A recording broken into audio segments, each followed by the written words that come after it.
A ver, el otro tema que toca ver es sobre bases fisiológicas, ¿no?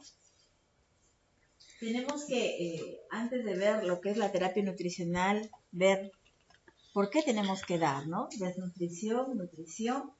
Hablamos de nutrición como un conjunto de procesos, ¿no? En los cuales el organismo va a recibir, transformar y utilizar las sustancias químicas denominadas nutrientes.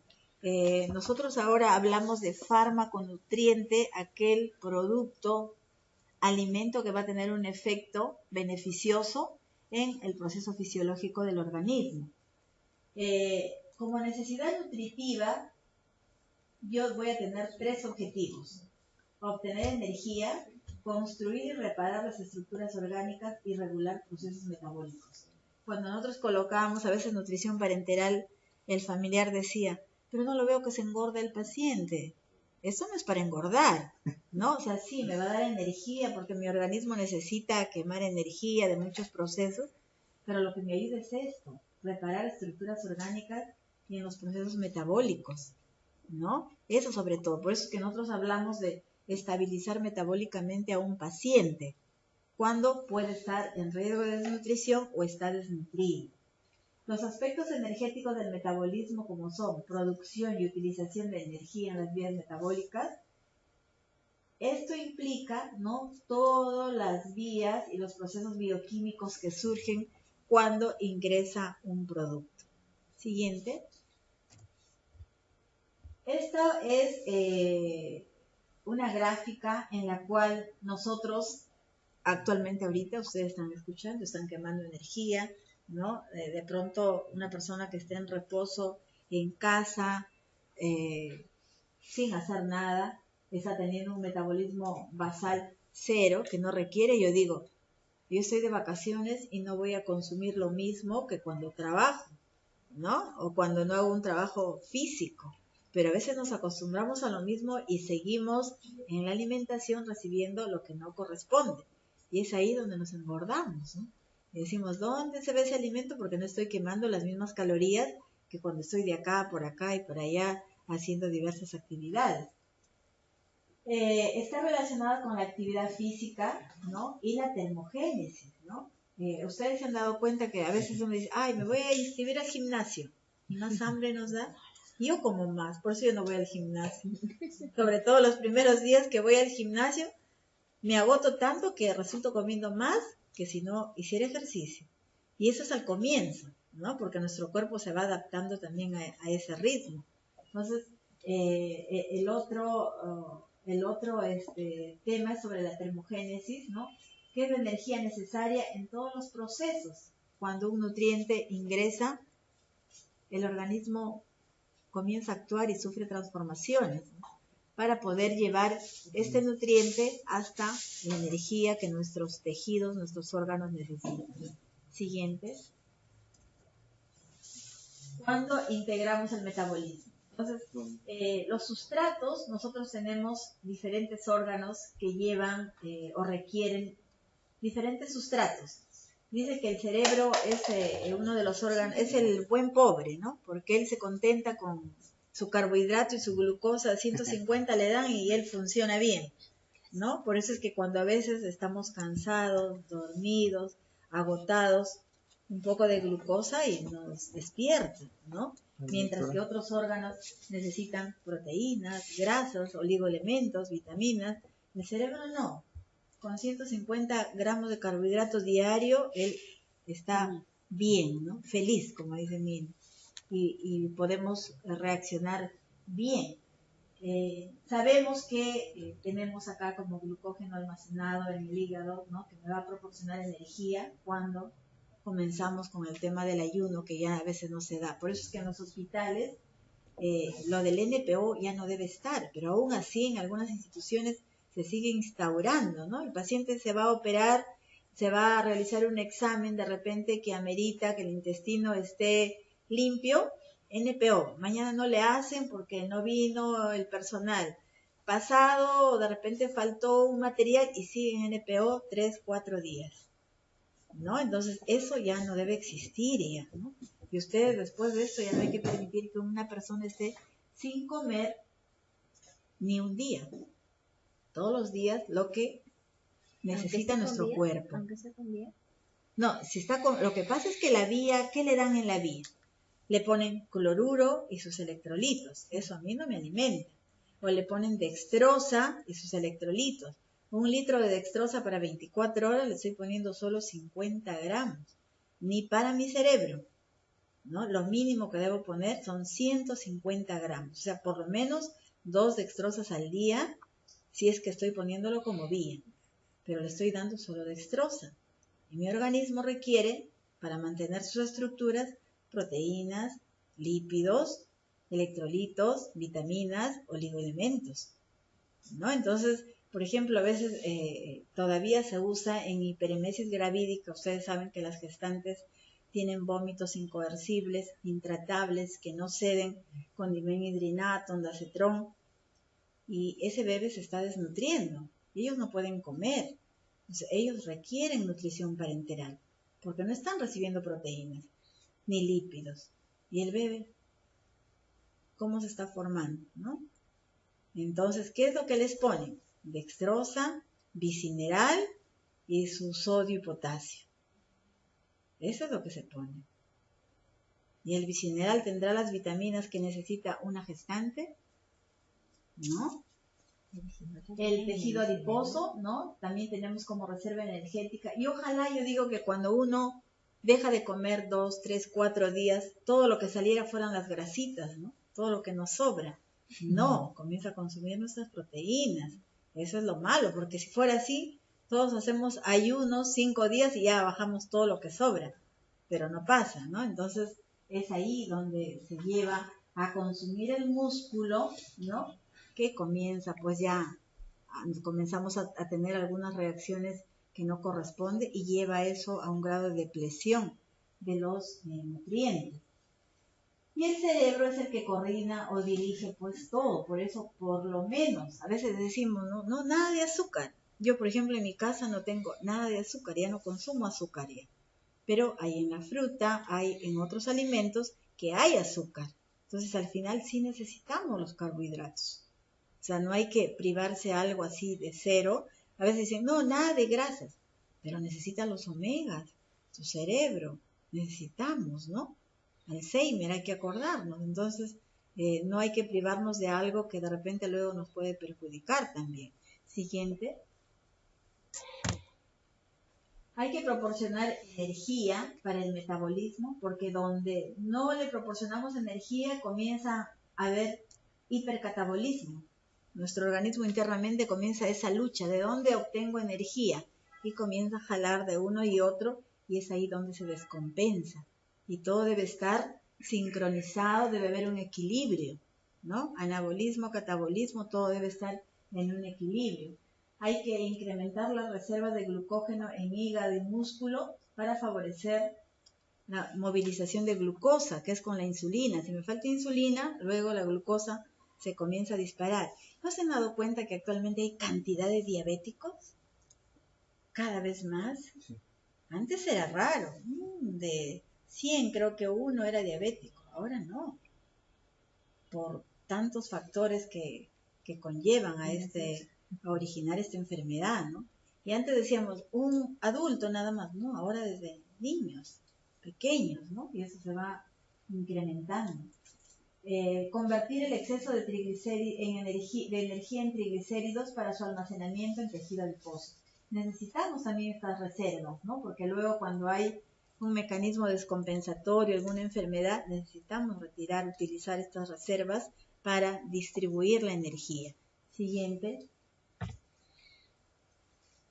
Y acá tenemos 2 nombres que en realidad conllevan a algo, y cuando yo comenzaba a revisar hace tiempo los ayunos prolongados, leves, ¿a qué conlleva? Si hay trastornos internos en nuestro cuerpo. A veces es bueno estar en un ayuno todo un día, sí, ¿no? De repente y con agua ayuda, pero en los hospitales teniendo enfermedades no. Esto más bien ayuda a que se complique el paciente. Ayuno breve, ¿no? La producción de glucosa por gluconeogénesis a partir de aminoácidos comienzan a utilizarse y a eliminarse todo lo que no corresponde. Por lo tanto, se favorece la hidrólisis de los triglicéridos, aumenta el glucagón. Ustedes saben que insulina y glucagón son los que tienen sus mecanismos contrarreguladores de uno y otro. Y en ayuno prolongado, que puede ser mucho, ya se produce una degradación muscular y tisular. Esto es lo que lleva a trastornos, miren. Hay muchos cuerpos cetónicos, el paciente se complica y ya comienza a haber una falla multiorgánica. Y a veces no todo llega de golpe.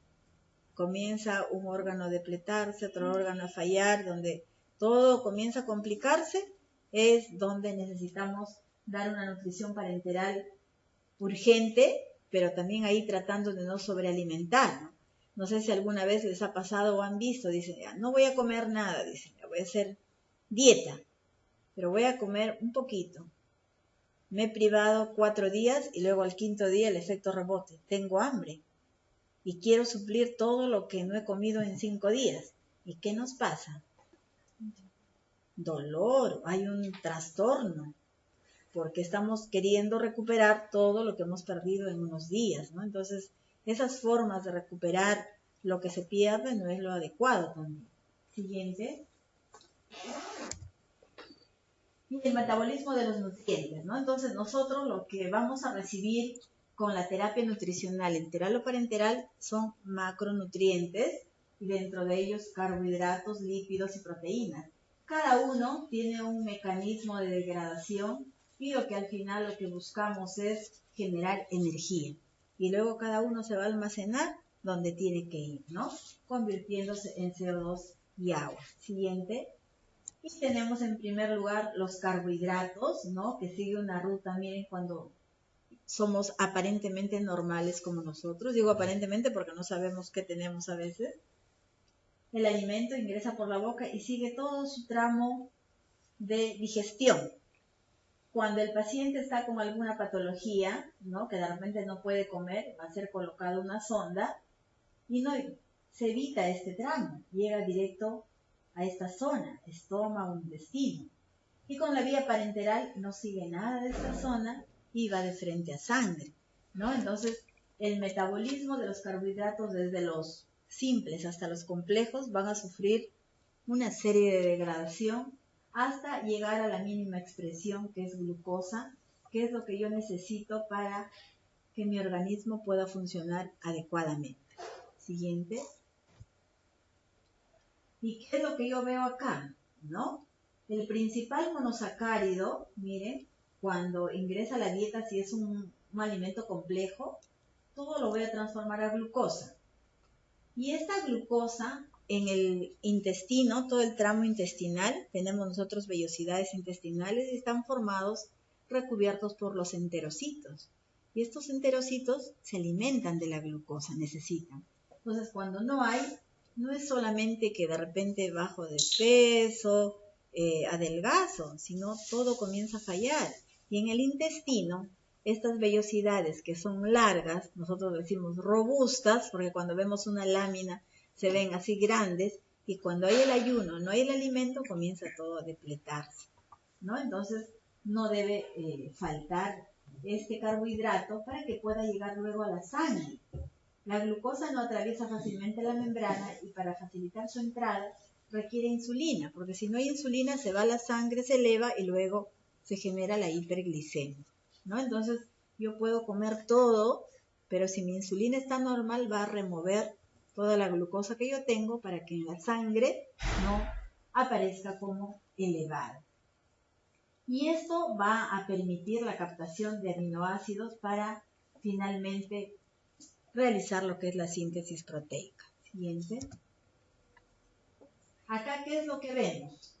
Acá tenemos que la glucosa, que es el monosacárido utilizado de los carbohidratos, por la glucogénesis, voy a formar glucógeno en hígado, en músculo, y esto a su vez va a ir a lipogénesis, transformando los triglicéridos para yo almacenarlos en los tejidos, ¿no? Es así donde luego se van acumulando, ¿no? En la grasita. O también del glucógeno se degrada, se rompe la glucogenólisis para formar glucógeno cuando yo necesito hasta llegar a piruvato para llegar a acetil-CoA y generar energía, que es el ATP. Siguiente. Necesidades de la nutrición parenteral. La glucosa es el carbohidrato de elección que yo voy a utilizar en la nutrición parenteral. La sacarosa, puedo utilizar la fructosa, sí, pero sigo otras rutas metabólicas que no me van a llegar, no voy a llegar hasta ATP la cantidad que yo necesito. Entonces, utilizamos este carbohidrato que es la dextrosa y lo más usado es al 50%. Al 70% no tenemos acá en el Perú, pero existe también al 70% porque me da más concentración en menos volumen, ¿no? Al 50% es un poco más diluido. La tasa máxima de oxidación de glucosa, 5 miligramos kilogramo minuto, quiere decir que yo no puedo sobrepasar de esta cantidad que yo administre la glucosa, porque si paso, en lugar de utilizarlo para mis tejidos, se va a ir acumulando también grasita donde no corresponde. Entonces, cuando nosotros vamos a calcular, y lo vamos a hacer en el siguiente módulo que toque de seguimiento, porque en la primera me parece que no han hecho muchos cálculos, entonces ahí en seguimiento se van a hacer los casos y los cálculos, que lo máximo debe ser 5 miligramos kilo minuto para no llegar a formar mucha grasa de reserva que no me sirva. Porque el exceso se va a ir a la lipogénesis y aumenta el cociente respiratorio. En un paciente que tiene, por ejemplo, problemas respiratorios, yo no puedo tener en exceso CO2, se va a ahogar, no va a poder respirar, ¿no? Entonces, ese es el motivo por el cual yo no puedo generar tanta concentración de grasa en mi organismo. Puedo desarrollar hígado graso y disfunción hepática porque hay más grasa de la que yo necesito. Yo necesito grasa, pero si me sobra, va a ir a ubicarse al hígado, ¿no? En las zonas grasa abdominal. Recuerden que la grasa abdominal es un peligro y que hay un riesgo de infarto de acá a 10 años, donde tenemos la cantidad que no corresponde. Aumento de la actividad simpática, la producción de CO2, de los neutrófilos, crecimiento bacteriano por aporte de sustrato energético, y así como los carbohidratos son buenos, pero en exceso, ustedes saben que son los que rápidamente se degradan. Por eso si yo tengo acá un chanchito, y acá tengo unos tallarines, ¿cuál se metaboliza más rápido? El tallarín. Yo prefiero comer el chancho, ¿no? Que se va a demorar un poquito más, pero no los carbohidratos. Los carbohidratos al final van a terminar en grasa también, ¿no? Entonces, a veces eso no vemos. Cuando a veces salían las dietas, dicen, no comas nada de grasa, puro carbohidrato, porque la grasa te va a llenar los rollitos. Mentira, ¿no? Son los carbohidratos los que rápidamente se metabolizan. Por eso es que cuando comemos, no es que le esté dando una indirecta al doctor Fernando, pero de acá terminando ustedes otra vez tienen hambre, porque es carbohidrato, ¿no? Para que la próxima nos traiga... Es una broma. Bueno, y las formulaciones ya conocidas de dextrosa, que son las que les he mencionado. Siguiente. En los lípidos. Los lípidos siguen el mismo trayecto, ¿no? Todas las vías metabólicas se activan cuando un paciente aparentemente está normal, pero cuando está enfermo, ¿no? Hay alguna síntesis dentro de todo este procedimiento que no se dan, y es ahí donde se van a alterar. Entonces, al ingresar esto, la mínima expresión son los ácidos grasos que se van a convertir en triglicéridos, ¿no? Y esto pues hace un círculo donde todo va a girar en torno a lo que es, llegando al final lo que es energía. En ayuno, miren qué es lo que pasa. El hígado incrementa la producción de cuerpos cetónicos porque ya no tiene, ya utilizados por el músculo esquelético y el músculo cardíaco.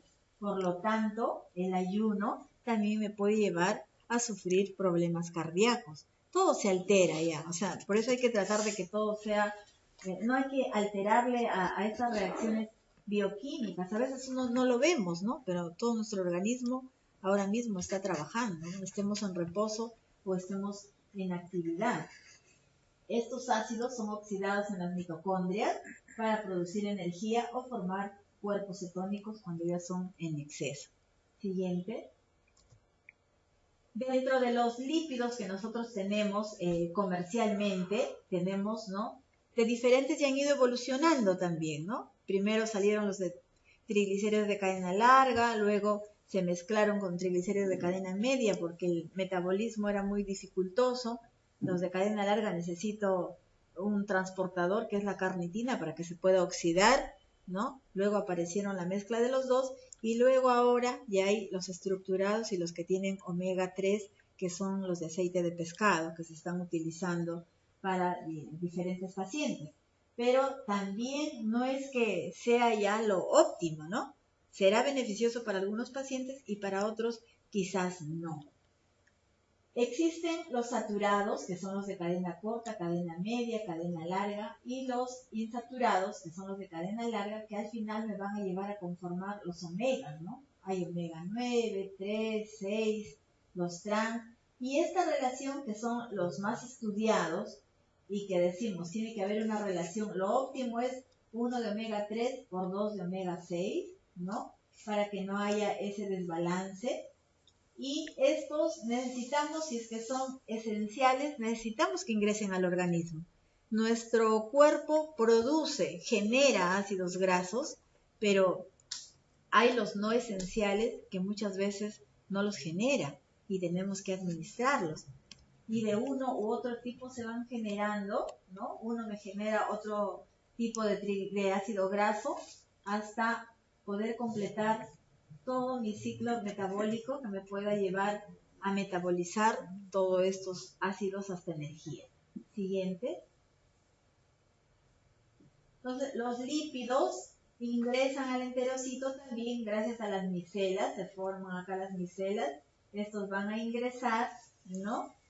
Y luego se van a dirigir a los tejidos linfáticos a través de los kilomicrones. Por eso es que los lípidos parenterales tenemos que contienen fosfolípidos para que facilite su metabolismo y su desintegración. Todos los productos parenterales que nosotros vamos a utilizar se hacen en simulación a lo que si yo obtuviera de una manera normal, ¿no? Como las proteínas. ¿En función a qué hicieron? A la leche materna, que es la proteína o el alimento natural ideal de una persona, ¿no? Entonces todo ese contexto, esa composición se hace en base a cosas naturales. Siguiente. Y las necesidades de lípidos, ¿no? Son de acuerdo a lo que el paciente pueda tener, su patología, se requiere y no debemos dejar de administrar los ácidos grasos esenciales porque se genera déficit también, ¿no? Entonces hay que aportarlos en la proporción que corresponda. Miren, estos son los diferentes tipos de lípidos. Y a veces cuando el paciente, ustedes dirán, ¿y si un paciente tiene sobrepeso, le damos lípidos o no?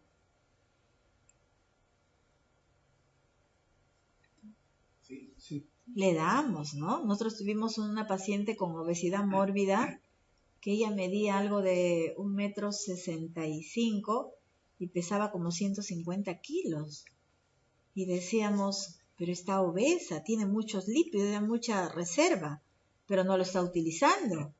Eso no es lo que está utilizando y ya no es lo que estaba quemando ya, lo que ya estaba perdiendo eran sus proteínas. Entonces hay que darle sus ácidos grasos, pero en la mínima cantidad porque su organismo también necesita, ¿no? Salvo que contenga pues de triglicéridos 250 cantidades tan elevadas que está teniendo en sangre y lo que necesitamos es que eso se redistribuya y se utilice. El exceso de grasas también es malo, ¿no? Ya vimos, puede formar hígado graso, altera la función pulmonar, la respiración, problema cardíaco, incrementa la producción de prostaglandinas, que son proinflamatorias, bloquea el sistema retículo endotelial y altera la función de neutrófilos y linfocitos, por lo tanto, las defensas también se van a alterar, ¿no? Entonces, todos estos macronutrientes que podemos alterar van a tener una repercusión interna en el organismo. Siguiente. Las formulaciones vinieron modificándose, como les había mencionado, ¿no? Entonces, esto lo que tienen que hacer es, se han ido mejorando, enriqueciendo para beneficio del paciente, ¿no? Resulta que últimamente, esto habrá salido hace 3 años, dijeron, no, ahora los lípidos los vamos a combinar, triglicéridos de cadena media, porque facilita la oxidación, triglicéridos de cadena larga, porque yo necesito ácidos grasos esenciales, y el omega 3, ¿no? Para que me sirva de un nutriente para mi sistema inmunológico. Entonces se han combinado, eso es lo que actualmente se están utilizando, esa mezcla que me va a ayudar al paciente a que pueda utilizar adecuadamente estas grasas, ¿no?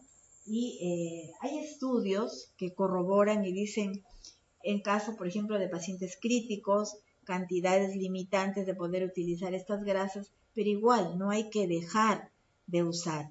La única contraindicación, por ejemplo, de los lípidos es cuando un paciente está sangrando, porque también tiene que ver a nivel del sistema plaquetario, altera cuando hay cantidades elevadas, y solo si el paciente está sangrando y tiene menos de 50.000 plaquetas, recién evitamos dar lípidos. Si no, ese paciente tiene que recibir porque necesita los lípidos. Siguiente. Y los aminoácidos, ¿no? Las proteínas, que son el principal nutriente para formar toda la estructura y músculos de nuestro cuerpo, son macromoléculas complejas que hay que degradarlas también hasta aminoácidos, ¿no? Siguiendo todos estos procesos, ¿no?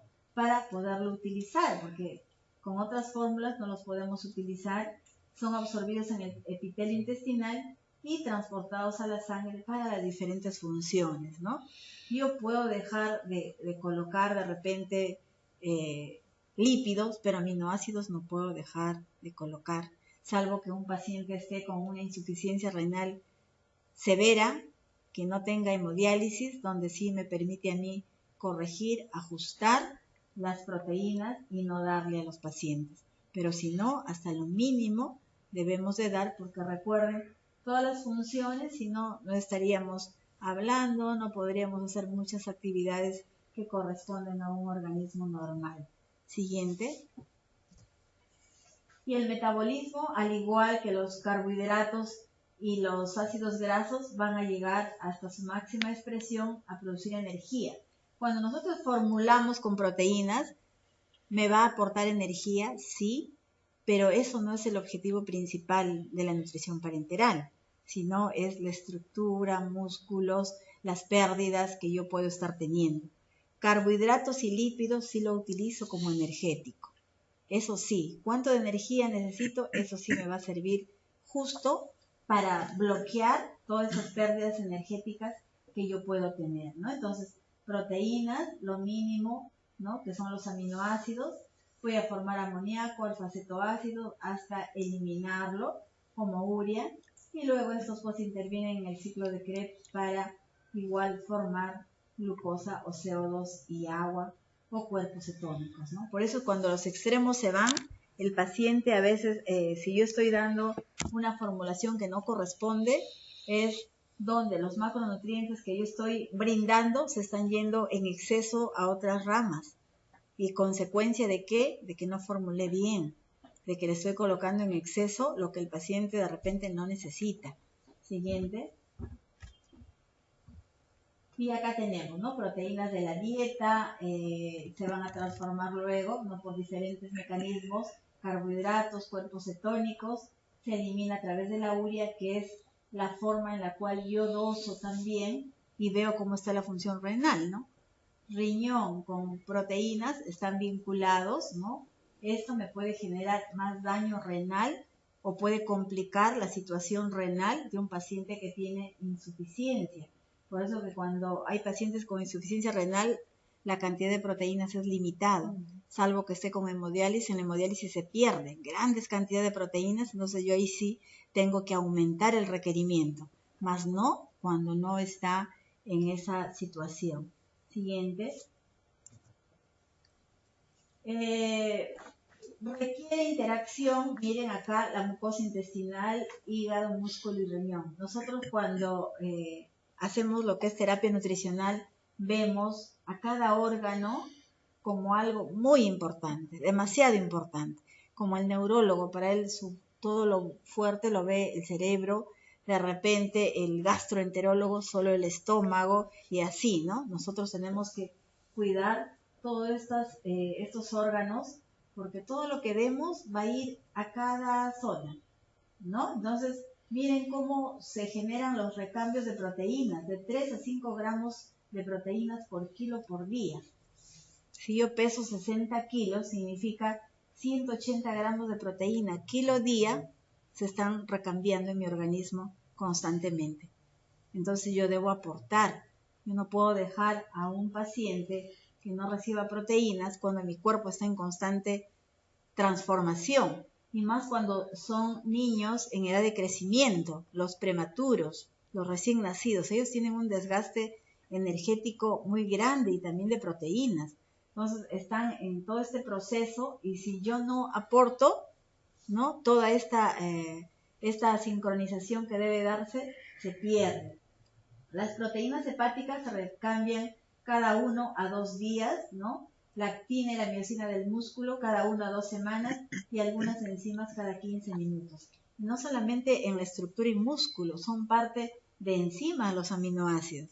Ustedes saben que todos los procesos bioquímicos tenemos enzimas ayudando o contrarrestando un proceso, ¿no? Entonces, ahí estos aminoácidos deben ser los más cuidados al momento de poder administrar.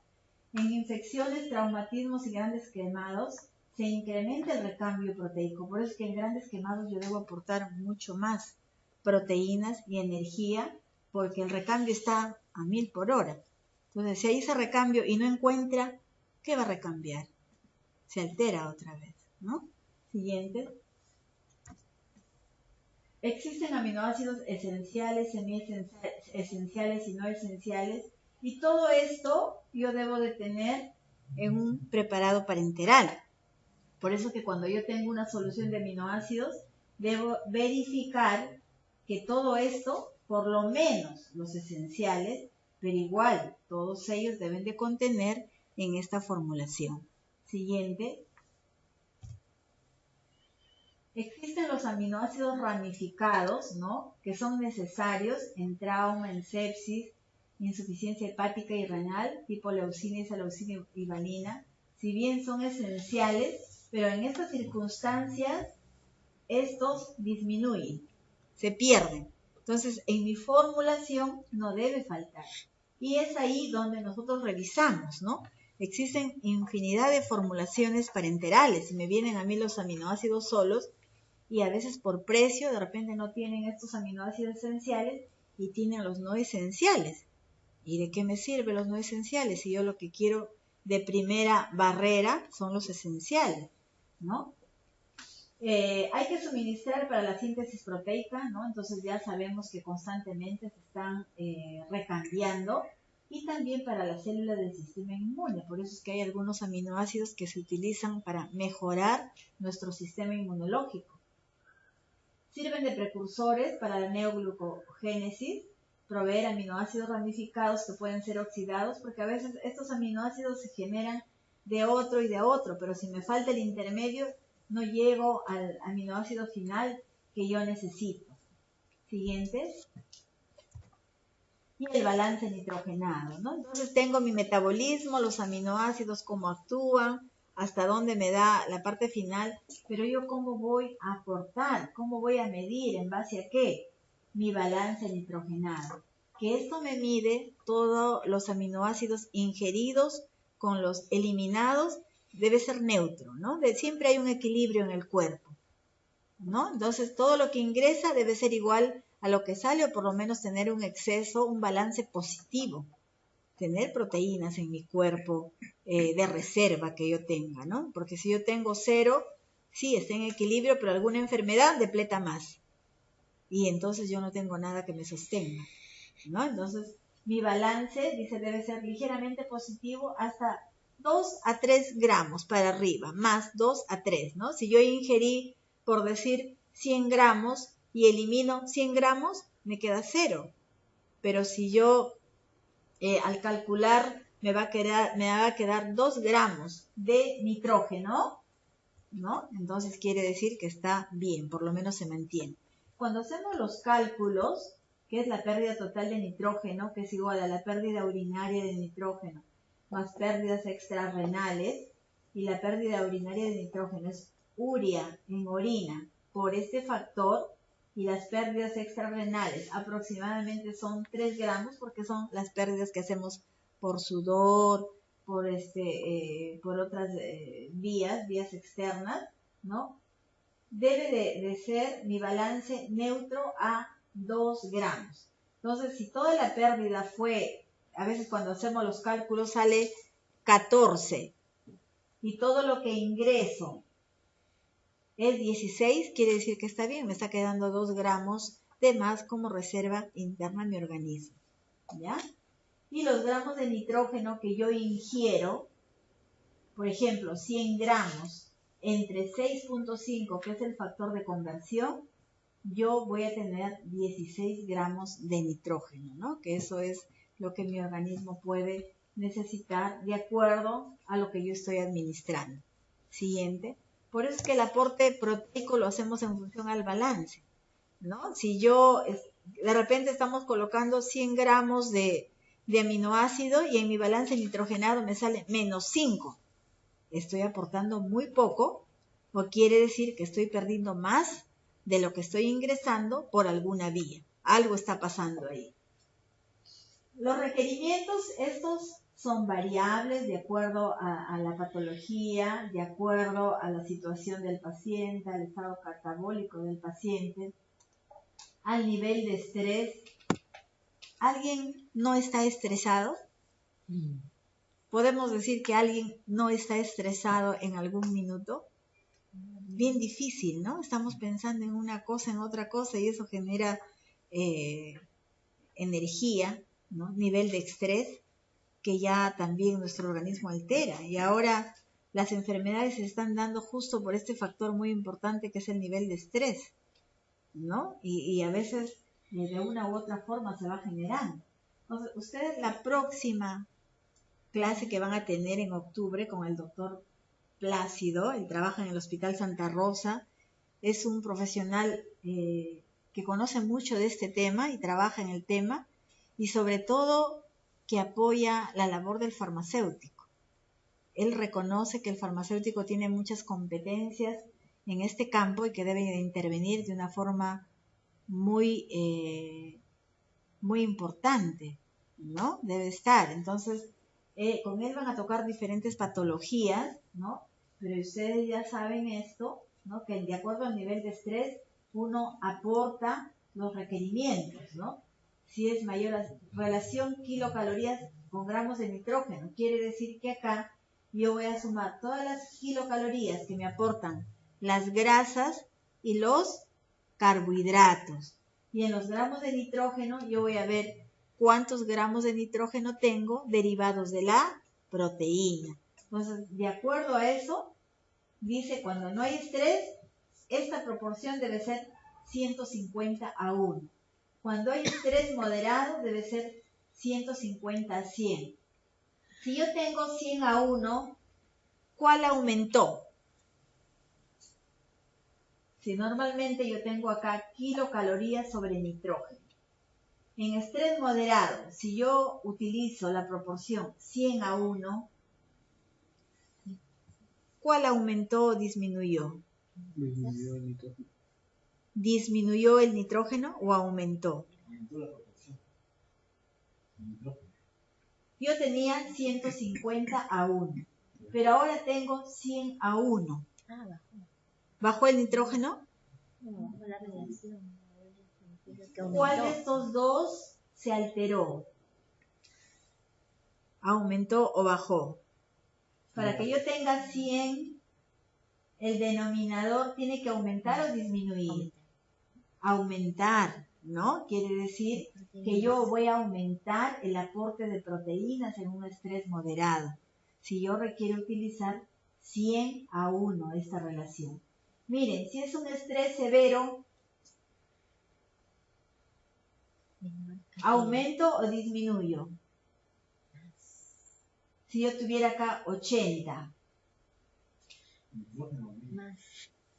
más proteínas, ¿no? Por eso es que acá en estos pacientes de estrés severo, a veces uno aporta más proteínas y poco calorías. Tu aporte calórico, lo mínimo, lo básico, y más proteínas, porque este paciente está muy estresado. No estresado de la clase, del trabajo, ¿no? Sino estando hospitalizado, su organismo internamente está haciendo una lucha constante de producto de su enfermedad. Entonces decimos estresado metabólicamente porque hay un hipercatabolismo interno. Entonces no está habiendo anabolismo, catabolismo, donde yo formo, origino y metabolizo, origino, destruyo, ¿no? Donde hay el balance, sino está todo destruyéndose. Entonces yo lo que tengo que hacer es aportar, ¿no? Para evitar, no, para compensar todo ese desbalance que se está dando. Siguiente. Disculpe, retroceda un ratito. Miren, el porcentaje de proteínas, ¿no? Normalmente nosotros en nuestra relación calórica que podemos consumir de 12 a 15%, pero conforme va aumentando el nivel de estrés, el porcentaje de proteínas va aumentando, ¿no? Entonces, si yo normalmente voy a dar 0,8 gramos kilo día de proteínas, en un estrés severo yo puedo llegar hasta 2 gramos kilo día. Entonces, si una persona pesa 60 kilos, acá con 48 gramos de proteínas, está muy bien para todas sus funciones. Pero si un paciente está estresado metabólicamente, yo le voy a dar 120 gramos de proteínas. O sea, 2 gramos por kilo por día de proteínas. ¿Para qué? Para compensar todas esas pérdidas abruptas que está teniendo producto de su estrés metabólico. Siguiente. Bueno, acá entonces tenemos, de acuerdo a su índice de masa corporal, que el índice corporal no me mide tanto el grado de desnutrición, más cuando hablamos al extremo que es lo de obesidad, ¿no? Cuando tiene un índice de masa corporal mayor a 30, ¿qué tipo de peso vamos a utilizar, ¿no? Acá tenemos 3 grupos de pacientes. Cuando tiene un índice de masa corporal normal, ¿no? De repente está con su peso y su talla normal, yo voy a utilizar el peso ideal, pero cuando tiene un índice de masa corporal muy bajo, yo no puedo utilizar el peso ideal porque este paciente está con muy bajo peso. Si yo utilizo el peso ideal, lo voy a sobreestimar, porque le voy a calcular más de lo que corresponde, ¿no? Entonces, si tengo una paciente que pesa 50 kilos, pero debería de pesar 60 kilos, yo no puedo utilizar 60 porque le voy a calcular más de lo que ella tiene costumbre de utilizar para las diferentes funciones. Tengo que utilizar su peso actual, que está, para no sobreestimar y llevar también a un trastorno. Pero si el paciente tiene su índice corporal mayor de 30, utilizo el peso ideal corregido o ajustado para no seguir sobrealimentando. Porque si yo utilizo su peso actual, lo voy a seguir sobrealimentando. Pero si yo corrijo, le voy a dar menos de lo que él estaba acostumbrado a recibir para irlo modulando. ¿Ya? Siguiente. En relación a los electrolitos, son diferentes los electrolitos que se usan en las formulaciones. Los más comunes son estos: sodio, potasio, calcio, magnesio, fósforo. Estos son los requerimientos. A veces decían mis alumnos de la maestría, pero ¿y ahora cuál utilizo? Comenzamos siempre por el más bajo, ¿no? Si a mí me dicen es de 1 a 4 mil equivalentes kilo día, yo comienzo con 1 mil equivalente kilo día, y dependiendo de sus datos de laboratorio también. De repente está con hiponatremia, no comenzaré con 1, sino con 2, ¿no? Entonces hay que relacionar los datos de laboratorio con su requerimiento de tal forma que no le sobre y no le falte tampoco, ¿no? No pecar por exceso ni por defecto, sino dar lo que corresponde. Y así de sodio, de potasio, de calcio, de magnesio, de fósforo. El fósforo sabemos que es muy importante dentro de los procesos bioquímicos, y las relaciones entre uno y otro también deben de mantenerse. Siguiente. Oligoelementos. Los oligoelementos son los elementos traza, como dice su nombre, son trazas Se usan pequeñas cantidades, los requerimientos son en microgramos, sin embargo son necesarios.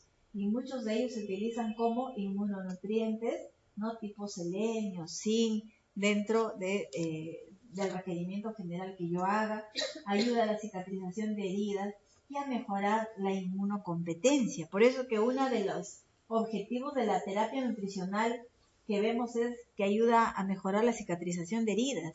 Si usted tiene un paciente con fístula y quiere dejarle que solito cierre, recibe nutrición parenteral, en 5 días se lo cierra por las proteínas, por los oligoelementos, ¿no? Entonces son necesarios.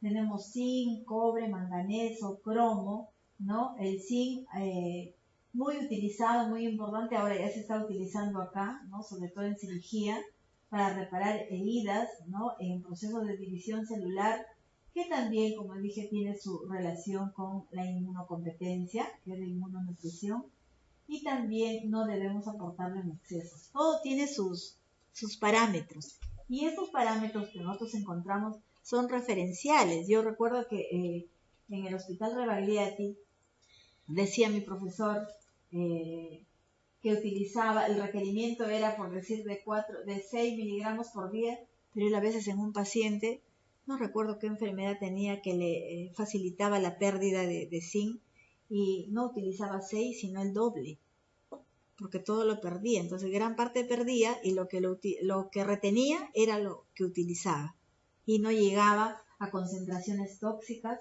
porque estos son farmaconutrientes. Igual tienen un efecto beneficioso y tienen un efecto también que puede ser contrario. El cobre en fuertes pérdidas digestivas, ¿no? Su déficit lleva a un descenso de la función inmune y trastorno de cicatrización. Entonces, sí son necesarios. El selenio como antioxidante. Ustedes saben que ahora, producto del estrés, nuestro organismo va formando radicales libres constantemente.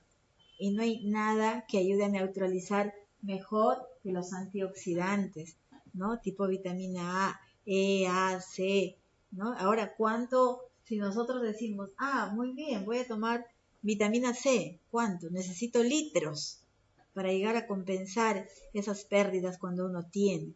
En cambio, con la nutrición parenteral, si llegamos a completar esos requerimientos, ¿no? Ideales.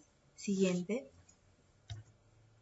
Los elementos traza entonces más comunes, en otros países ya hay individualizados, acá todavía no llega, acá tenemos todo en uno, ¿no? Tenemos para adultos, tenemos para niños, de acuerdo a sus requerimientos, y hay que evaluar siempre de acuerdo a que si es niño o adulto, porque los requerimientos son diferentes. Yo no puedo tratar a un niño como a un adulto chiquito y darle. A veces todo al inicio se hace, ¿no? Yo recuerdo que antes que salgan los oligoelementos pediátricos utilizábamos la de adultos, 0,1 mililitro por kilo, pero luego salieron los de niños y se deja de usar eso, ¿no? Porque los de niños sí la formulación es adecuada para este grupo de pacientes. Siguiente. Las vitaminas. Las vitaminas habían controversias. ¿Será necesario o no consumir vitaminas todos los días, ¿no? Y acá habían dos corrientes, hay dos corrientes todavía, ¿no? La europea y la americana. La europea que decía, no, todos los días hay que dar oligoelementos y vitaminas. Y la americana decía, no necesitas todos los días. Miren, siendo Estados Unidos. Hoy día das oligoelementos, mañana das vitaminas y así los vas rotando. Eso ha pasado como 20 años y ya desde hace 5 ellos ya se dieron cuenta que sí es necesario y ya se utilizan simultáneamente los dos, tanto oligoelementos como vitaminas, ¿no? Dentro de ellos, la vitamina K, que es inestable, y su adición puede incrementar riesgo de desarrollo de fenómenos tromboembólicos porque participa, ¿no? En la cascada de la coagulación. Vitaminas relacionadas con la inmunocompetencia, ¿no? Cuando veamos inmunonutrición, sabemos que esto está vinculado también a la vitamina E, ¿no? Y un incremento en la respuesta cutánea retardada. Y también un incremento de la liberación de interleuquina 2. Actúa con el selenio y la vitamina C, ¿no? Entonces, todos estos elementos internamente que a veces esos procesos no se ven, ¿no? Porque son, a veces ni en la bioquímica no figuran, pero ya cuando te dedicas a estudiar cada elemento te das cuenta, mira, el selenio intervenía acá, la vitamina E acá, porque en esos procesos metabólicos generales ni aparecen los oligoelementos, no los encontramos, ¿no? Pero sí son necesarios. La vitamina A puede actuar sinérgicamente con estos antioxidantes, interviene en la cicatrización de heridas, ¿no? Por eso es que se busca adicionar, también tenemos vitaminas para adultos, vitaminas para niños, de acuerdo a la RDA, a sus requerimientos dietarios, ¿no? De cada grupo poblacional, niños o adultos. Siguiente. Y acá tenemos cuadros, ¿no?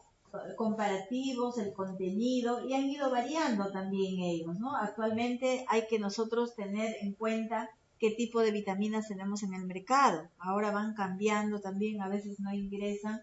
Hay que revisar el inserto de cada producto, ¿no? No es suficiente que nos digan, mira, acá están las vitaminas, sino hay que ver y comparar de acuerdo al requerimiento para un niño o para un adulto, si corresponde o no. Al final, tanto vitaminas hidrosolubles como liposolubles son necesarios en el organismo. La piridoxina, la riboflavina, la tiamina, cumplen un rol muy importante dentro de los procesos metabólicos. Siguiente.